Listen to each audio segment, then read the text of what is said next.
What's up mga kajaming? Another day, another dagat na naman tayo mga idol. Ngayong araw nga ay lalakbay natin ang papuntang Pipindan para magsunog ng balat na naman. Aray ko, para pasyalan ng aming kaibigang si Carla Bautista. Touchdown Barangay Pipindan. Okay mga jaming, lakad. Dahil dyan, fast forward na tayo mga idol. Dito na tayo sa lutuan ni Kuya Kangchi.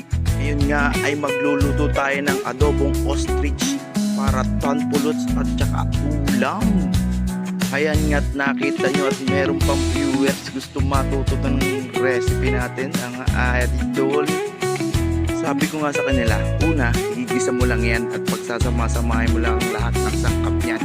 Tapos, aantayin mo lang kumulo ng kumulo hanggang sa maluto.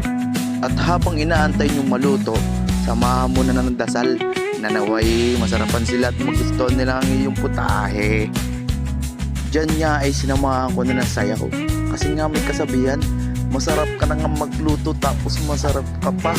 Ay inang, ang sarap mo baby. At dyan nga ay sa sobrang sarap ay napasayaw pa si Carol. Ayan o, sarap na sarap. Pati ako araw ko. Ayan o, magre-rate pa yan. Tinan mo, sasabi pa yan, hola delicioso. At pagkatapos namin nga dyan kumain, diretso kami ng Pulu Island, Latina. Tari, sobrang Latina. At dyan nga natatapos ang ating kwento mga kakajaming. At dito mag-e-enjoy muna kami. Hanggang dito na lang tayo muna. Paalam mga idol.